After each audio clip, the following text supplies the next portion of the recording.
Hey guys, tonight we begin in a place where the air smells like overripe fruit. The grass squishes softly under your feet, and the moon looks just slightly drunk. You're in Nysa, a lush, mythical forest where time seems to stretch like old cheese, and everything is just a little too green. The leaves giggle in the wind. Somewhere nearby, a flute is playing itself. You have no real responsibilities here, except to keep your sandals untangled and your toga free of bees. Welcome to the domain of Dionysus, the god of wine, revelry, questionable decisions, and, tonight, introspective transformation. The kind of place where a grape might wink at you. And yes, it's hot. Uncomfortably warm, like the inside of a clay oven. But you're not complaining, because there's fresh fig juice, soft moss to lie on, and the faint promise of a nap that may last for a century. So before you get comfortable, take a moment to like the video and subscribe, but only if you genuinely enjoy what I do here. And I'd love to know, where are you watching from? What time is it where you are? Now, dim the lights, maybe turn on a fan for that soft background hum. And let's ease into tonight's journey together. You wake up, of course, in a sunbeam. A bird is sitting on your knee and refuses to leave. It's wearing a crown made of straw. That's the kind of morning it is. Dionysus is already awake, or at least upright, sitting beneath a fig tree with a laurel wreath that appears to be wilting in protest. His tunic is wine-stained, his mood is complicated, and his goblet has teeth. You ever think, he mumbles, swirling what may or may not be pomegranate juice, what if I became the wine? I've thrown every festival, danced every dance. My satyrs are exhausted. I'm exhausted. Even the ivy is starting to wilt before I walk by, he says, tossing a grape into the air and missing his mouth entirely. This is when you realize Dionysus isn't joking. He truly believes he might feel more fulfilled if he were, quite literally, a vessel of wine, not a wine god. Just wine, possibly in a bowl, possibly with handles. Would you still talk, you ask, genuinely curious. He considers. Maybe in bubbles. Let's figure out how to turn you into a drink. Every once in a while, a satyr wanders by and offers an opinion, usually unhelpful. One suggests Dionysus turn into a fruit salad instead. Another asks if this means there will be fewer mandatory dance circles. A tortoise meanders through the camp, carrying a spoon on its back. No one questions it. The shadows grow longer. Dionysus begins humming a song that sounds like it might be about olives. You start to feel that this whole thing might actually happen, not just because he's a god, and gods do weird things, but because, well, when a divine being gets bored, the universe tends to bend in strange directions to entertain them. You spend the evening writing a checklist on a fig leaf. It includes: consult at least one overly mystical creature. Avoid Zeus finding out. Maybe pack snacks. By the time night falls, Dionysus is asleep on a hammock made of grapevines, muttering something about tannins. You curl up next to a basket of soft cheese and watch the stars perform a very slow, silent dance. A shooting star passes by and hiccups. It's going to be a long, strange journey. The morning is unnaturally loud for a forest. You wake up to a cacophony of goat hooves, flute notes that seem to be playing in reverse, and someone loudly trying to rhyme Merlot with hero. Dionysus is holding court on a large mossy rock. looking far too pleased with himself for someone who spent the night drooling into a grape leaf pillow. Today, he declares, we begin the path of transcendence. You sit on a stump as satyrs stumble in with half-buttoned tunics and brunch in their beards. One arrives riding a pig. Another arrives still asleep. You're not entirely sure any of them understand what's happening. Welcome, dear intoxicated brothers, Dionysus says, arms wide, robes flowing, hair very intentionally tousled. We are gathered today not just to talk wine, not to drink it, but to become it. Like a fountain? If barely. Someone proposes the wine transformation should involve a pilgrimage to the perfect vineyard, a mystical plot of land in Arcadia rumored to grow grapes kissed by the moon and wept over by dryads. Naturally, no one knows exactly where it is. This, of course, makes it the perfect quest. Dionysus is thrilled. A journey. Yes, that's exactly what I need. Some fresh air. Some mild peril. A goat with a map. The satyrs begin organizing something that vaguely resembles a send-off ceremony. There are drums. There is smoke. One of them is yelling to the vines and throwing bread into a pond. You pack light, a pouch of dates, a half-broken compass, a bottle of something probably not water, and a sketch of a vineyard drawn in crayon by a nymph with very little artistic training. Before leaving, you pass by the sacred grove again. A tree there whispers something about acidic notes and floral finish. You decide not to unpack that emotionally. Dionysus appears wearing traveling sandals, which look exactly like his regular sandals, except one of them squeaks. He's also holding a walking stick shaped like a question mark. Ready? He asks. Not even slightly. Let's find some grapes. I throw the best parties in the cosmos, and people just call me chaotic. It's unfair. And Dionysus dreams out loud about what color he'll be as a beverage. Deep burgundy, he murmurs, with hints of plum and defiance. Some argue it reflects the fluidity of identity among the gods. Others believe it was just the result of consuming too many fermented peaches. You're leaning toward the peach theory. The stars look down on you like slightly confused fireflies. The forest is alive with the soft sounds of ancient trees practicing their vowels. Your eyelids grow heavy. You curl up on a pile of grape leaves that may or may not be sentient. You whisper. Please don't whisper back. Is already awake and braiding vines into a crown while humming something that sounds suspiciously like a sea shanty. Today is the day, he declares. We meet the oracle of almost correct directions, passing a small shrine dedicated to someone called the god of mismatched sandals. Dionysus leaves an offering an actual sandal, and the shrine burps politely in return.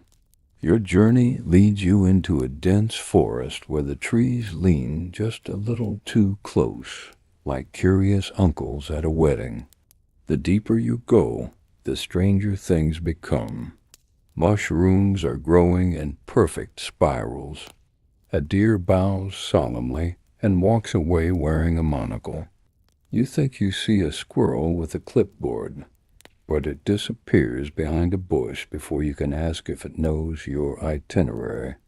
After several hours of following a path made entirely of flattened raisins, you arrive at a clearing wrapped in fog and mint-scented breezes. In its center sits a hut made of old scrolls and disappointment. This, apparently, is the oracle. She emerges wearing a cloak of tattered maps and smelling faintly of onions and secrets. Her eyes are cloudy, her voice raspy, and she opens with, I've been expecting someone, but not you. You'll do, I guess. Her hut is a swirling museum of vaguely useful trinkets teacups that whisper compliments, spoons that point north, and a compass that insists on spinning dramatically without ever settling. There's a painting of a goat eating a map, which you sincerely hope isn't foreshadowing. Tell me your quest, she says, already reaching for a bowl of olive pits. Dionysus begins with his usual theatrical flair. I seek to become wine, not metaphorically, I mean physically, fully and deliciously. Resisting is just extra cardio. The oracle sighs. Fine. You'll need 3 things. A goblet carved from dreamwood, grapes that grow only under the shadow of a singing stone, and a sacrifice. Historians still debate that. This is shaping up nicely, isn't it? People wear wigs made of bread. You stay overnight in a barn with enchanted chickens who recite limericks while laying eggs. Over breakfast, which may or may not involve sentient jam, Dionysus draws a map based entirely on his feelings. Dreamwood is likely east, he says, because east feels more magical today. You encounter a man selling umbrellas for imaginary rain. He gives you a wink and a riddle in exchange for a date. The wood you seek won't grow where it's known. Look where it's not, and you're halfway home. You reach the edge of the forest. Before you lies a vast meadow filled with luminous butterflies and the soft scent of toasted almonds.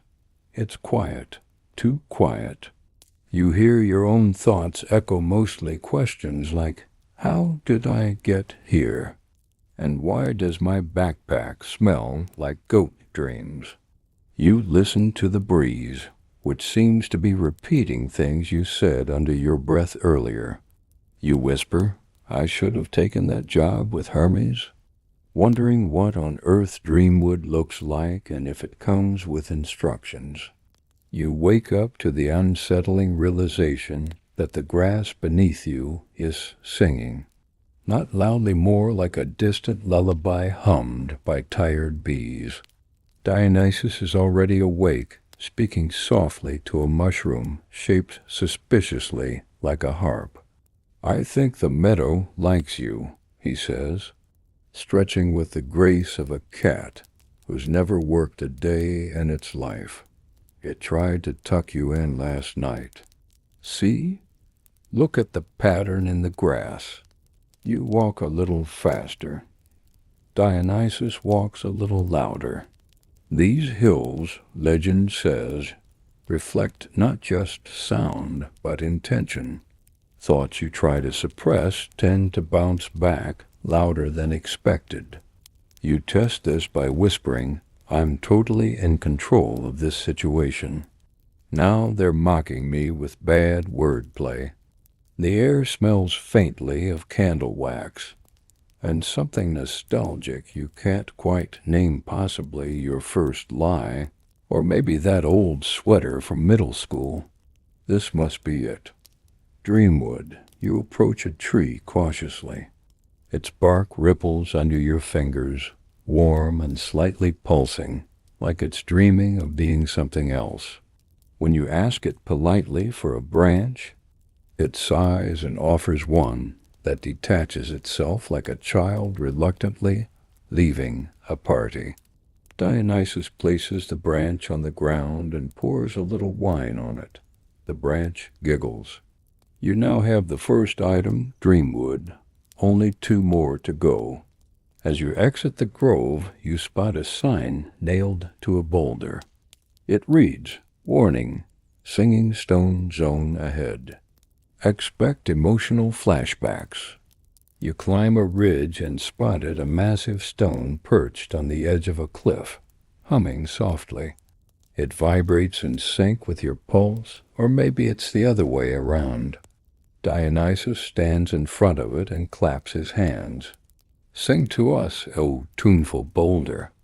The first time you tasted overripe figs, and an awkward school dance where you spilled nectar on your sandals. Dionysus seems unaffected. It's mostly greatest hits from my first 100 years, he shrugs. But then something incredible happens out from the cracks in the rocks. A vine emerges. Its leaves shimmer like sequins in moonlight.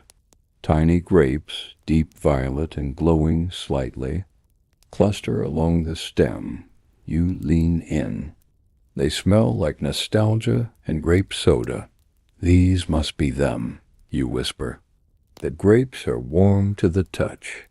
You gently pluck a handful and store them in Dionysus's bag, which has apparently been enchanted to smell like fresh linen, no matter what's inside. You turn to leave, but the stone emits one last low tone. This time it speaks. Are you sure? It says.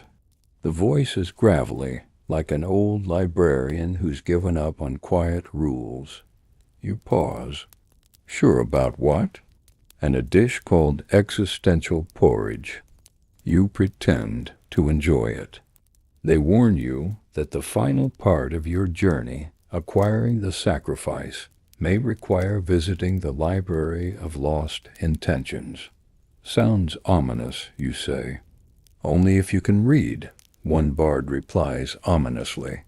That night, while the fire crackles and someone strums a melancholic tune on a lyre, you look up at the stars and wonder what counts as a sacrifice for a god who's already surrendered to chaos.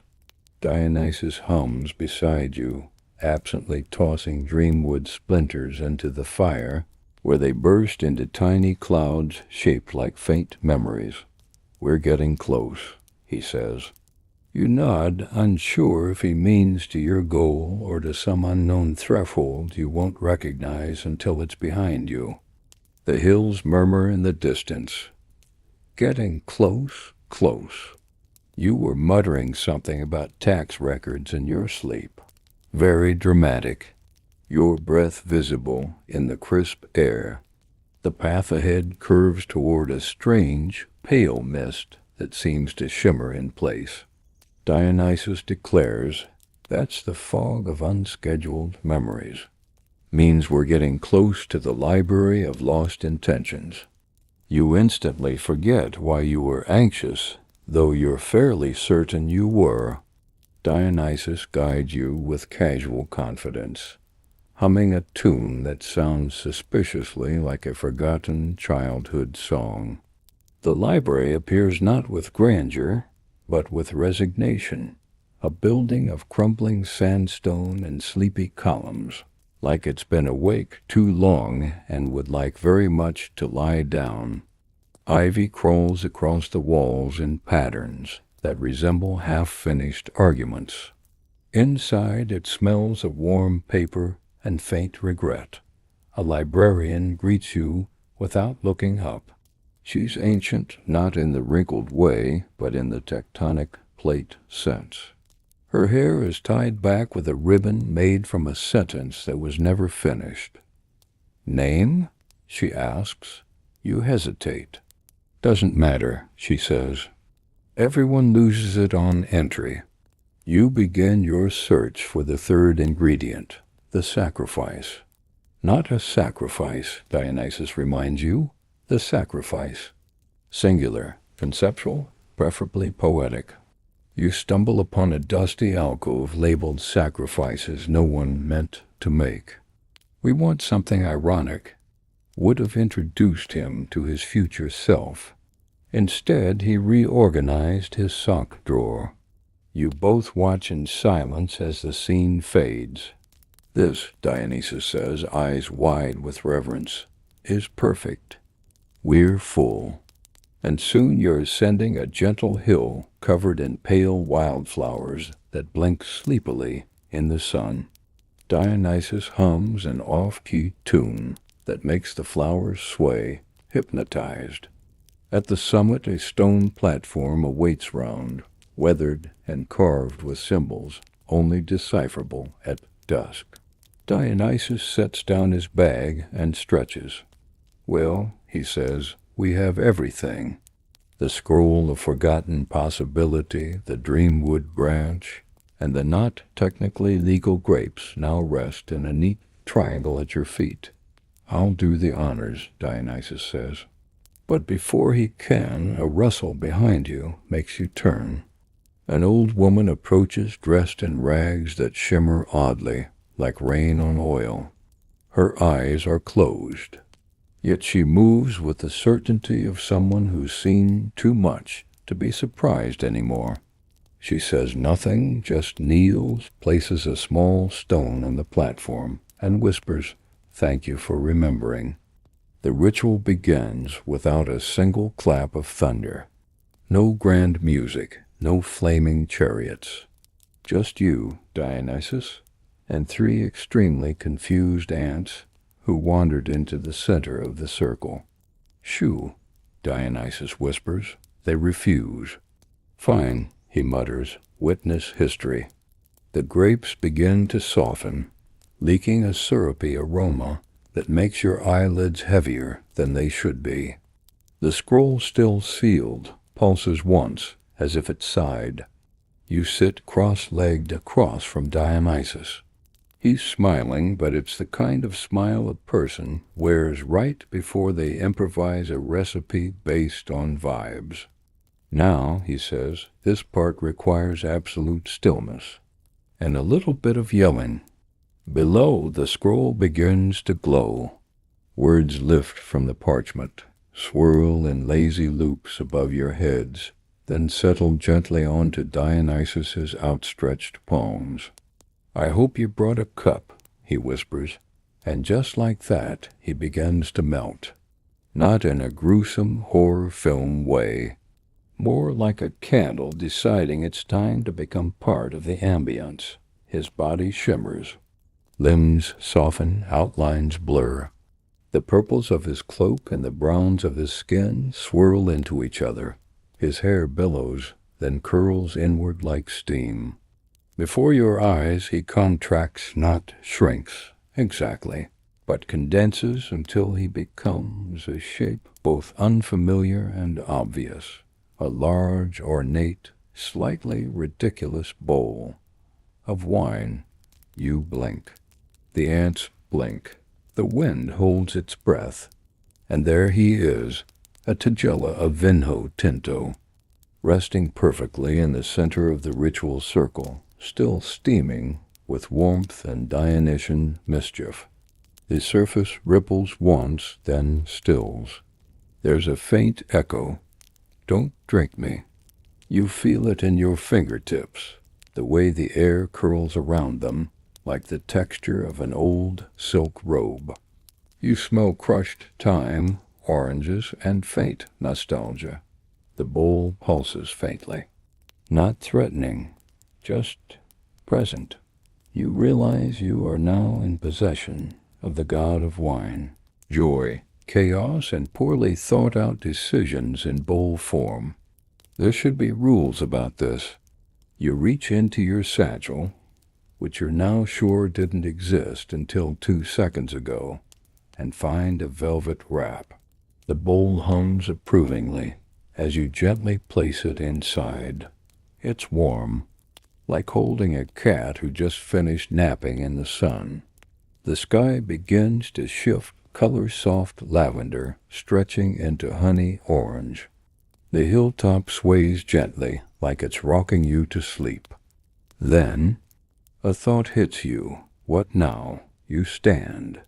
The path forward leads down into a glen filled with drowsy poplars and the faint sound of distant harp music, played slightly off-key. Behind you, the library is gone. So is the platform. Only the flowers remain, blinking lazily, utterly unimpressed. You begin to walk, feeling lighter than you did before, possibly because you're now transporting a literal god in your bag, and he's humming careless whisper.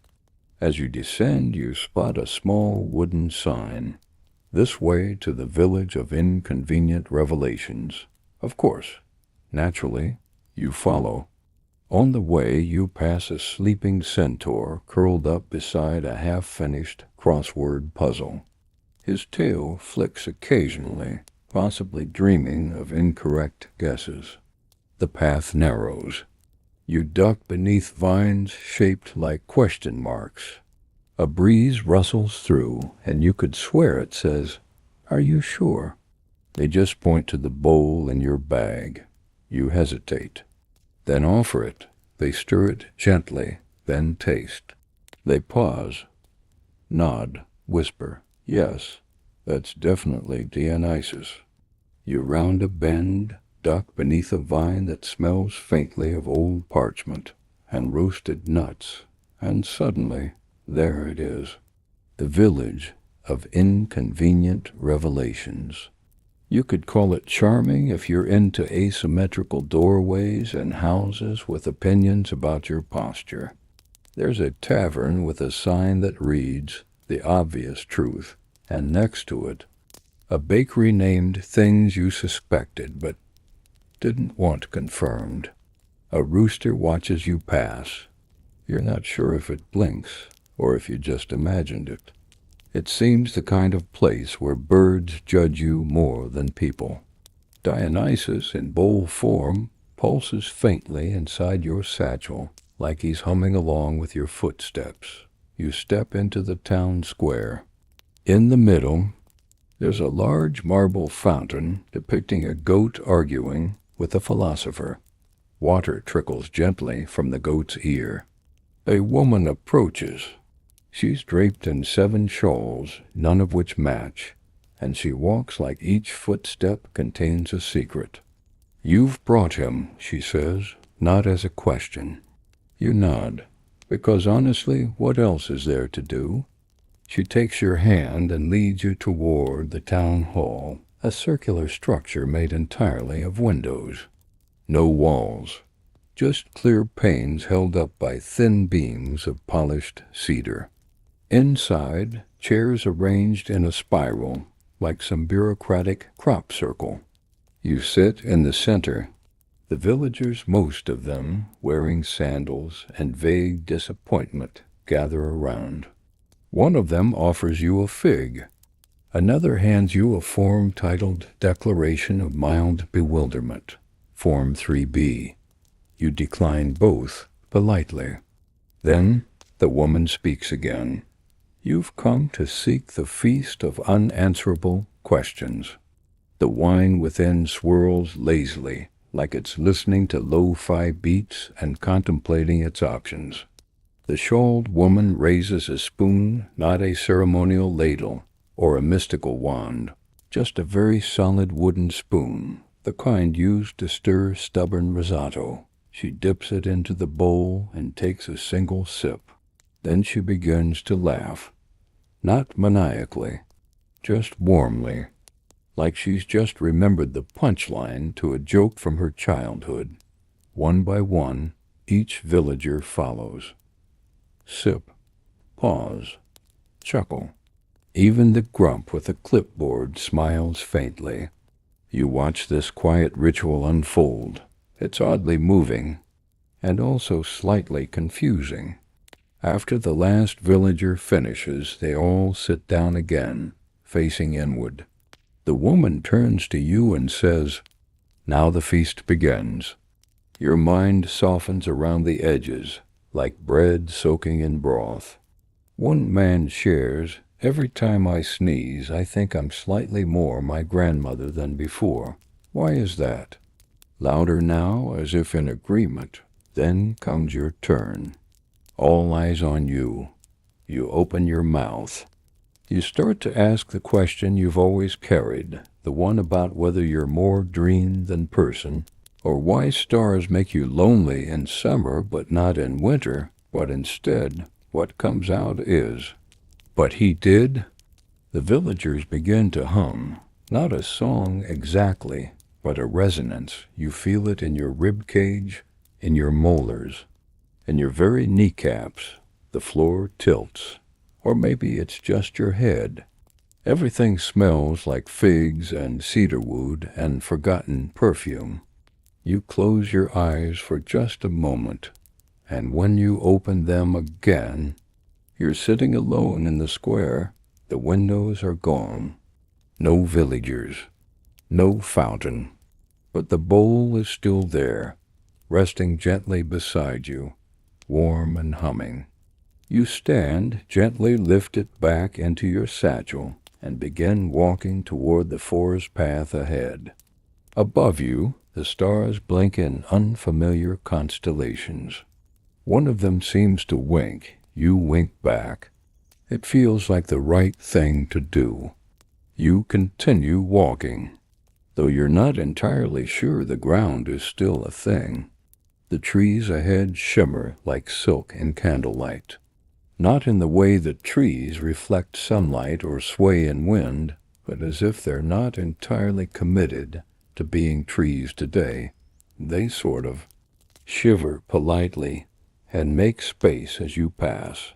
The forest is quieter now, quieter in that heavy way, like someone just asked a question at a dinner table that no one wants to answer. Inside your satchel, the bowl gives a tiny hiccup. It's a wet sound like a baby hiccuping into a fountain pen. You decide not to address it.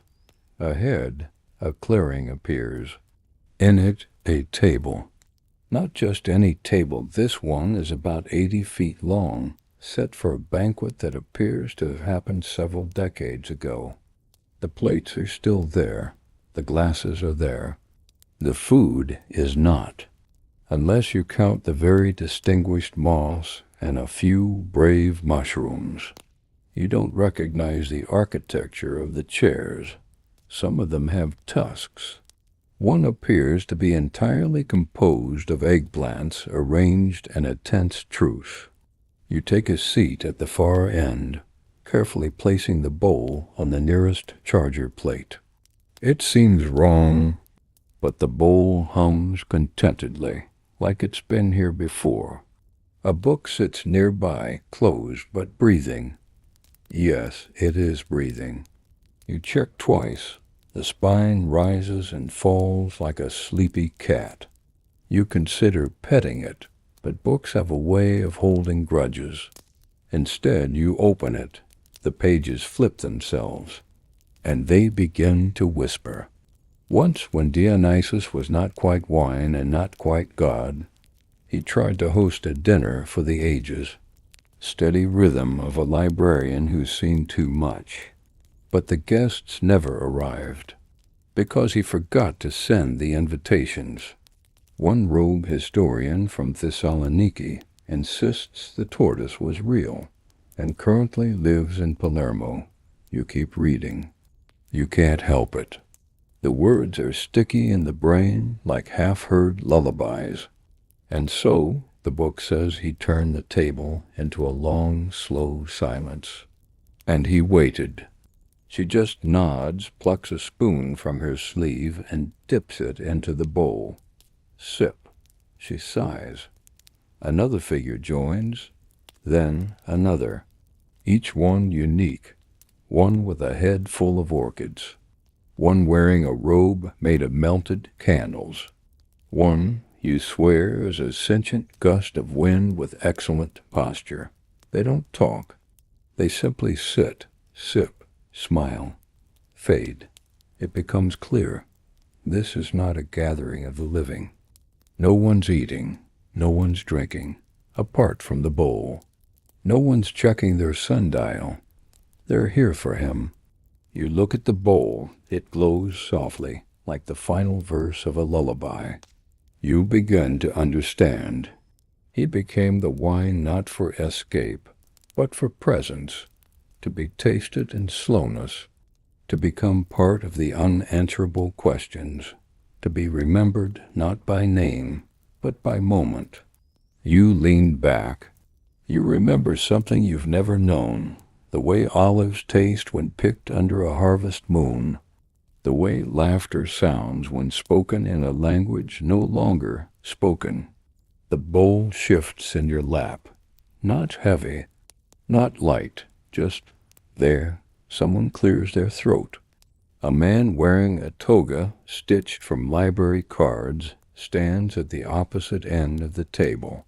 He looks around and says softly, "It's time for the offering of forgetfulness." You lift the tiny tooth and place it in the bowl. The wine ripples. Something lets go in your chest. Not a pain. More like an old echo finally finding a wall to bounce off. And the guests nod one by one. You're not sure what you've offered, or what you've forgotten. But something about the weight of your thoughts feels quieter. The air thickens with lavender and faded piano notes. The book closes itself and sighs. A firefly lands on the bowl's rim and promptly falls asleep. You rise from your chair. No one stops you. As you walk away from the banquet that never happened, you hear the faintest echo of a toast. But the world feels different now, like a puzzle where all the pieces have been flipped over. The trees no longer shimmer. Instead, their bark feels textured, almost like velvet, soft and slightly rebellious against your touch. The air smells faintly of honey, mixed with something metallic, maybe old coins, or the memory of a forgotten promise. The bowl hums steadily in your satchel, a quiet reassurance in the shifting landscape. Ahead, you notice a narrow path lined with statues, each one depicting a different fruit pomegranates with sly smiles, grapes frozen mid-bounce, and figs that look almost juicy enough to bite. You recall reading somewhere, probably in a dusty, forgotten footnote, that ancient Greeks believed fruit held secrets not just of fertility and abundance, but of wisdom, too. Like biting into a pomegranate was almost like taking a sip from the book of life, only stickier. One statue catches your eye, a pear that seems to be whispering secrets to a particularly attentive squirrel. You stop and listen, but the squirrel just flicks its tail and looks at you like you're interrupting its nap. You laugh quietly, the sound mingling with the gentle rustle of leaves. As you continue, you notice a small figure seated on a stone bench, dressed in a robe embroidered with tiny bunches of grapes, and holding a lyre that looks suspiciously out of tune. "Ah," the figure says without looking up, "you carry the bowl. They say Dionysus once tried to teach mortals the true meaning of celebration, not the wild parties, the drunken songs, or the endless feasts, but the quiet moments in between, the times when laughter fades and silence swells. That's where the real magic lives, producing a note that wobbles like a slightly off-key lullaby. Historians still argue," the figure continues, "whether Dionysus invented wine to connect gods and mortals, or simply to make life's absurdities a bit more palatable. Do you know the oddest thing? The ancient Greeks believed that when you drink wine, you're briefly hosting Dionysus himself, like an unexpected guest who never quite knows when to leave. I think Dionysus liked being a bowl of wine because it made him the perfect guest, always present, but never overstaying. The night isn't done teaching. The most profound journeys are the ones you take with a bowl of wine in your pocket, and a question that never quite leaves your lips. The path you follow now curves gently, as if the earth itself is guiding your steps, humming a low tune that you almost recognize but can't quite place. You notice the bowl beginning to glow faintly inside your satchel, its light pulsing in rhythm with the soft thump of your heartbeat. Around you, the trees seem to lean closer, their branches creating a canopy that muffles the world beyond. The air tastes faintly of citrus and aged parchment, a strange but comforting combination, like a library after a rainstorm. You recall an odd little fact. The Greeks believed that the grapevine was a sacred gift from Dionysus himself, a divine plant that could bring both joy and madness. Apparently, the first vine was said to have grown from the blood of a nymph, which makes you wonder about the botanical equivalent of a soap opera. The ground beneath your feet changes texture, becoming softer, almost sponge-like. You pause to crouch and touch it, half expecting the soil to giggle or respond in some cheeky way, but it just feels strangely alive. You press onward until you reach a clearing where a small amphitheater stands, carved from stone and overgrown with ivy. The seats are empty, but you can almost hear the ghostly murmur of an audience waiting for a performance that might never begin. A figure steps onto the stage, draped in flowing robes that shimmer like liquid silver. It's Dionysus himself, or at least a version of him that's more serene and contemplative than the wild god you might expect. He smiles, but it's a quiet smile, the kind that holds centuries of secrets and a little bit of mischief. "You have carried me," he says softly, "not as a tempest or a riot, but as a vessel of quiet reflection. Few have understood that part of my nature, the sighs between songs, which usually ended in something resembling a joyful catastrophe." He chuckles softly. "In one myth I was even said to have turned my own servants into vines, so they could continue to serve me even after I left the mortal realm, the sound mingling with the rustling leaves." Then Dionysus reaches into his robe and pulls out a small cluster of grapes. He offers them to you, and as you accept, the world around you seems to shimmer with possibility. You take a bite, the sweet juice bursting on your tongue like a secret shared between old friends. "Remember," he says as he fades into the twilight, "sometimes the quiet moments hold the loudest truths, leading you deeper into this dreamy world." The air cools slightly, carrying a hint of wild herbs and faint smoke from somewhere distant, perhaps a forgotten festival or a solitary fire burning under the stars. You breathe it in, feeling the calm seep into your bones. Nearby, you notice a small wooden cart abandoned under an olive tree, its wheels half buried in the soft earth. Curiosity nudges you closer, and you spot an assortment of curious items inside: a cracked clay jug, a basket woven from reeds, and a tiny amphora labeled with strange symbols. You remember reading that in ancient Greek daily life, amphorae weren't just for wine. They stored olives, oil, even perfume. These everyday containers were like the multi-tools of their time, only less shiny, and definitely less Bluetooth-enabled. A small, curled scroll peeks from beneath the basket. You carefully unfold it, revealing a faded recipe for a simple grape syrup sweetened with honey and seasoned with anise, an old favorite at Dionysian festivals, meant to be sipped slowly while sharing stories. You tuck the scroll into your pocket, feeling like you've just uncovered a secret passed down through quiet hands. Suddenly, the gentle clatter of hooves echoes through the clearing, and a figure appears on a donkey, clad in rustic tunics and a wreath of ivy atop their head. It's Silenus, Dionysus's wise but slightly tipsy tutor and companion. He grins broadly as he dismounts, wobbling just enough to remind you that even immortals had their off days, or at least their off hours.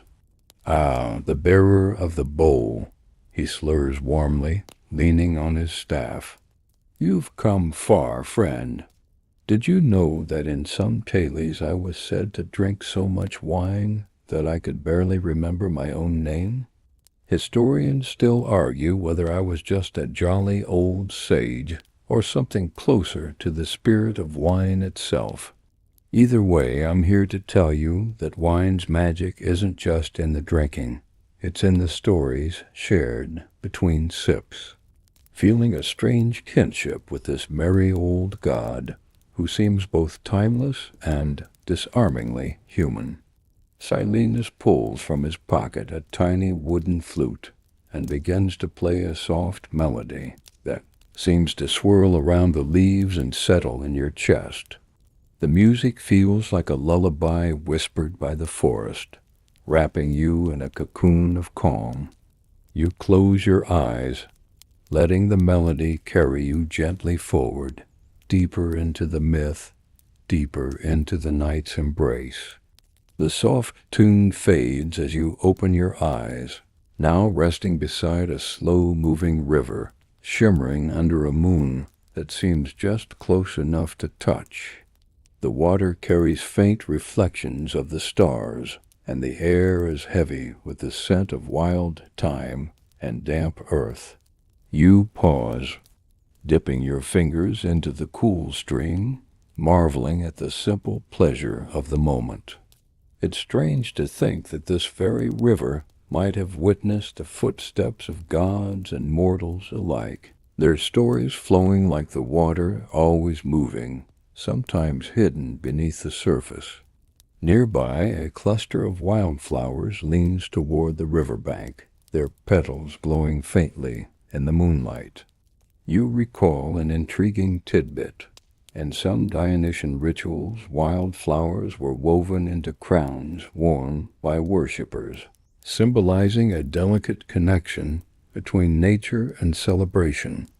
It's almost like nature's version of a party hat, minus the noise and confetti. As you sit back on the soft grass, you pull the bowl of wine from your satchel, feeling its comforting weight in your hands. The surface ripples faintly, reflecting the silver light above. You remember a curious debate among scholars. Did Dionysus's transformation into a bowl of wine represent a divine union with mortals? Or was it a metaphor for the fleeting joy found in everyday moments? It seems both could be true, like your favorite playlist, one moment mellow, the next unexpectedly upbeat. A soft rustle nearby catches your attention. A group of satyrs emerge from the shadows, their laughter light and infectious, but somehow muted as if respecting the night's calm. One satyr with a tuft of curly hair and a grin that hints at mischief approaches and offers you a bunch of grapes, their skin glossy and almost glowing in the moonlight. You accept, biting into the fruit and savoring its sweetness. The taste sparks a memory perhaps from a childhood picnic or a lazy afternoon that feels comforting and oddly timeless. The satyr leans close and whispers, "Wine is the laughter of the earth, bottled and shared." But sometimes it's the silence between the laughter that speaks loudest.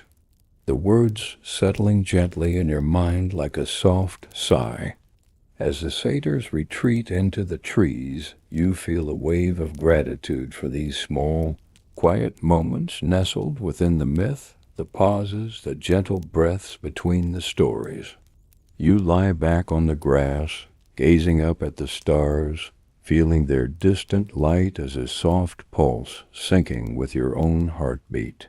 The world around you hums a lullaby, and you begin to drift, cradled by the night, the myth, and the endless sky.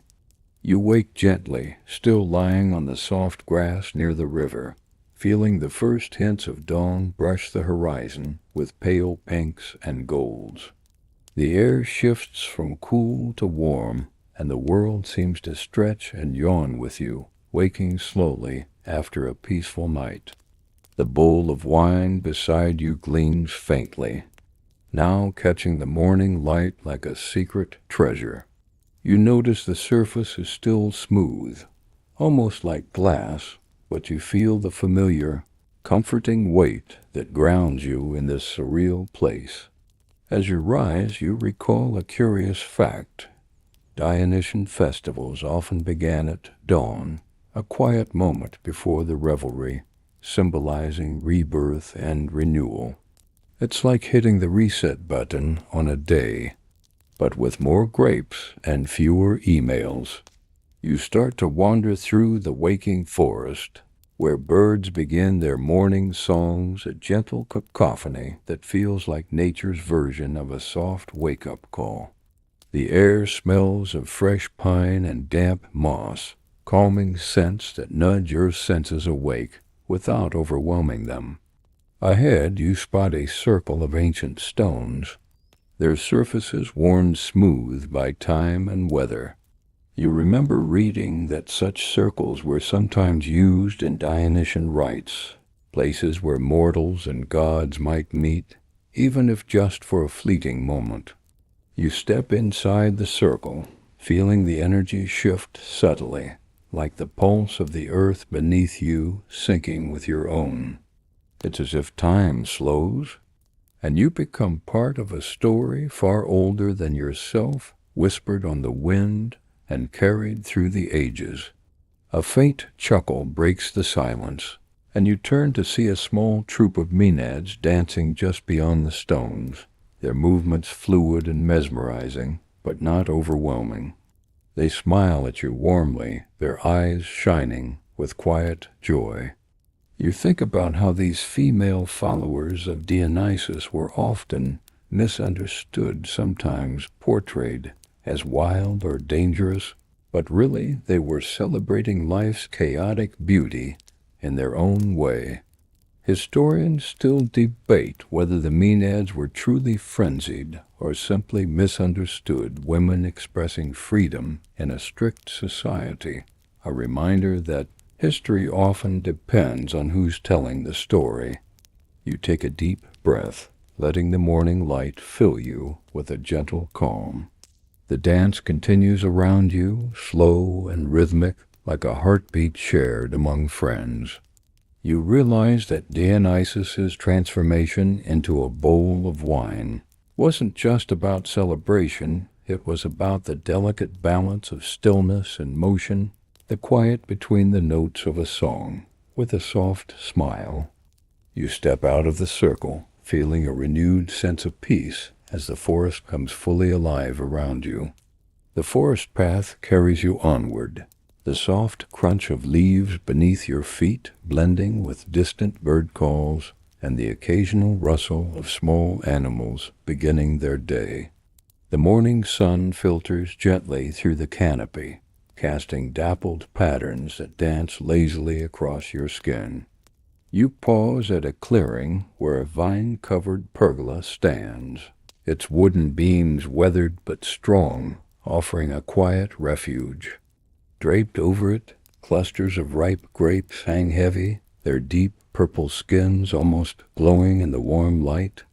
You remember reading that grape cultivation in ancient Greece was an art form vineyards, carefully tended to bring out the best flavors, and harvests were moments of communal joy. The Greeks even believed that the god Dionysus himself guided the growth of each vine, blessing the fruit with magic. As you reach up to gently touch a cluster, a soft breeze stirs, carrying with it a faint, musky scent, the unmistakable aroma of fermented grapes mingling with earth and sun. You take a moment to savor this sensory memory, letting the richness settle into your mind like a favorite song you didn't know you loved until you heard it again. Nearby, a wooden table set with simple clay cups invites you to sit. The table is decorated with sprigs of ivy and small bowls of honey and crushed herbs, elements commonly found at Dionysian feasts. You pour a small cup from your bowl of wine, the liquid shimmering like liquid velvet. Taking a slow sip, you feel warmth spread through you, a subtle reminder of the God's presence in this humble ritual. You think of the curious scholarly debate. Some say Dionysus's shape-shifting into wine symbolizes the transformation of the soul, how joy and sorrow intertwine, creating the rich tapestry of human experience. Others argue it was more about the earthly pleasures of taste and celebration. Either way, it's comforting to think that even gods found ways to connect deeply with simple human moments, like sharing a drink with friends under a fading sun. As you sit quietly, you notice a faint buzzing nearby bees, busy at work among wildflowers. Their gentle hum adds a soothing layer to the ambience, reminding you that even the smallest creatures play their part in this vast interconnected story. You lean back, the warmth of the sun and wine settling like a gentle hug around you, and feel your eyelids grow heavy once again. The world softens, colors blur gently, and you drift toward a peaceful rest, wrapped in the quiet magic of this timeless myth. Your senses soften as you awaken to the faint glow of twilight, the sky painted with hues of lavender and gold melting into deep indigo. The air is cooler now, carrying the delicate fragrance of night-blooming jasmine and the subtle rustle of leaves settling for the evening. You find yourself seated on a smooth stone beside a slow creek. The water's gentle babble a soothing backdrop to the world winding down. The bowl of wine rests in your lap, cool and inviting, a small vessel of ancient stories cradled in your hands. You think about how Dionysus's story, especially the moment he became wine, isn't just a myth, but a quiet reminder of transformation, how moments in life flow seamlessly from one form to another, like water or dreams. Nearby, fireflies begin to appear, their tiny lights flickering softly in the growing darkness, like stars that have descended just to keep you company. You recall a quirky detail. Some ancient festivals included firefly-catching games, playful distractions to honor the fleeting beauty of light and life, a gentle reminder to cherish the small wonders. As night deepens, you lean back and watch the sky. The constellations, once stories painted by ancient hands, now seem to wink knowingly, as if sharing a cosmic secret with you. Historians still debate whether Dionysus's transformations symbolize the ultimate blend of joy and melancholy, or simply the celebration of life's unpredictability. Maybe it's both, and maybe it's simply enough to let the story settle gently in your mind. The bowl of wine in your hands feels like a bridge between myth and reality, joy and calm, God and human. With a slow breath, you close your eyes, letting the sounds of the night, the whisper of the creek, and the soft glow of fireflies lull you deeper into tranquility. Here, in this quiet moment, wrapped in the myth and the night, you find a peaceful rest, as if the story itself is a gentle hand guiding you toward sleep. Hey, before we close, take a deep breath and let your mind drift softly like a leaf floating downstream. The story of Dionysus, of transformation and quiet joy, is now a gentle current beneath your thoughts. Feel the calm settle in your body, the coolness of night air, the steady rhythm of your breathing, the softness of the earth beneath you.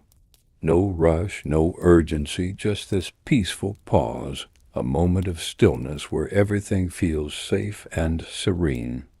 Imagine yourself resting under a vast sky, stars sparkling like distant promises, the world hushed and waiting.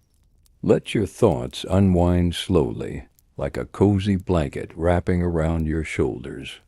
You're here, in this gentle space between waking and dreaming, carried by the soft rhythm of myth and night. Sleep comes easy now, a quiet friend ready to cradle you in rest and renewal.